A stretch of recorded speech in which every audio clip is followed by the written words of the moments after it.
এই একই ছবি বারাসতেও দেখা গিয়েছে। সেখানেও জেলা শাসকের দফতরের সামনে দীর্ঘ লাইন। চূড়ান্ত তালিকায় নাম বাদ গিয়েছে, ডিলিটেড দেখানো হয়েছে, আর সে কারণে লম্বা লাইন ভোটারদের। 2002-এর ভোটার লিস্টে নাম থাকা সত্ত্বেও বাদ গিয়েছে নাম, এমনটা অভিযোগ করছেন ভোটাররা। ঠিক যে ছবি কৃষ্ণনগরে দেখা গেছিল, একই ছবি দেখা যাচ্ছে বারাসতে। অর্থাৎ নদিয়া থেকে শুরু করে উত্তর 24 পরগনা জেলায় জেলায় লক্ষ্য করা যাচ্ছে চূড়ান্ত ভোটার তালিকায় যাদের নাম বাদ গিয়েছে তাদের লাইন।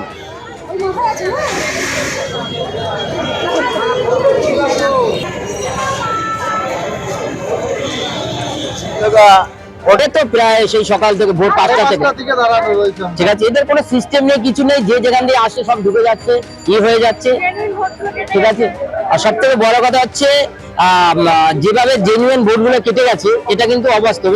আজকে ভাবুন, বাচ্চা বাচ্চা ছোট ছোট দেখলাম, কেউ 3 বছর আছে, 1 বছর আছে, কেউ 3 মাস, ছোট ছোট বাচ্চাকে নিয়ে এখানে এসছে। তাদের অবস্থার কথা ভাবুন। আপনি কেন এসেছেন? আমি আমার ভোটটা কাটা গেছে তাই। কতক্ষণ লাইনে দাঁড়িয়ে আছে? 6টা থেকে 6টা। কোথা থেকে এসেছে? বেরিগোপালপুর থেকে। 2009 সালেতে ভোট হয়। 2024-এ তো ভোট দিয়ে সব ভোট দিয়েছি। তার সত্ত্বেও এইভাবে নামটা বাদ দিয়েছে। যখন ডকুমেন্ট জমা দিয়েছে তখন সব রকম ডকুমেন্ট টোটাল সাবমিট করেছি সব। তার সত্ত্বেও নাম্বার দিয়েছে। রাজ্যসভার বিজেপি প্রার্থী রাহুল সিনহার মনোনয়নপত্র জমা পড়ল আজ। প্রথমে মনোনয়নপত্রে ত্রুটি ছিল, 3টের আগেই জমা দেন বিজেপি নেতা শুভেন্দু অধিকারী, শ্রমিক ভট্টাচার্যদের নিয়ে মনোনয়নপত্র জমা দিলেন রাহুল সিনহা। আগামীকাল রয়েছে স্ক্রুটিনি। রাহুল সিনহা জয়ের শুধু সময়ের অপেক্ষা। তিনি ভারতীয় জনতা পার্টির পরীক্ষিত নেতা, টেস্টেড অ্যান্ড ট্রাস্টেড নেতা, এবং সমান তালে তার অ্যাক্টিভিটিস তিনি চালিয়ে গেছিলেন। দল যোগ্য মনে করেছে, শুধু কেন্দ্রীয় নেতারা নয়, আমি শ্রমিক দা এবং আমাদের যে রাজ্য ইলেকশন কমিটি বসেছিলাম, তাতে আমরা যে 5টি নাম পাঠিয়েছিলাম, আজকে বলতে কোনো অস্বীকার করার উপায় নেই, সেখানে গুরুত্ব দিয়েই রাহুল সিনহার নামটাও পাঠানো হয়েছিল।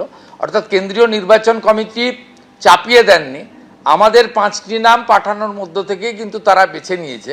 এটাই ভারতীয় জনতা পার্টির ইন্টারনাল এবং সিস্টেমিক ডেমোক্রেসির একটি বড় উদাহরণ। বৈধ ভোটারদের নাম বাদ দেওয়া হচ্ছে, এই অভিযোগে সিপিএম এর 2 জায়গায় বিক্ষোভের ছবি আপনারা দেখতে পাচ্ছেন। একদিকে ব্যারাকপুর এবং অন্যদিকে বর্ধমানের ছবি। যেটা অভিযোগ করা হচ্ছে সিপিএম এর তরফে, যে এসআইআর এর নামে যারা বৈধ ভোটার তাদের নাম পর্যন্ত কেটে দেওয়া হচ্ছে, এবং তারই প্রতিবাদে একদিকে ডেপুটেশন কর্মসূচি এবং অন্যদিকে প্রতিবাদকে কেন্দ্র করে 2 জায়গায় উত্তেজনা।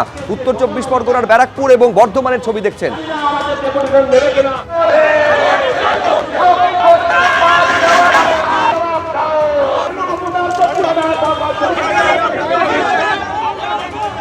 কৃষ্ণনগরে জেলা শাসকের দফতরের বাইরে ভোটারের লাইন, ডিলিটেড ভোটারদের ভিড়, ডিএম অফিসের বাইরে ভোট থেকে লাইন পড়েছে, আর কাউন্টার খুলতেই পড়ে গেল হুড়োহুড়ি। পুলিশ এসে পরিস্থিতি নিয়ন্ত্রণে আনে।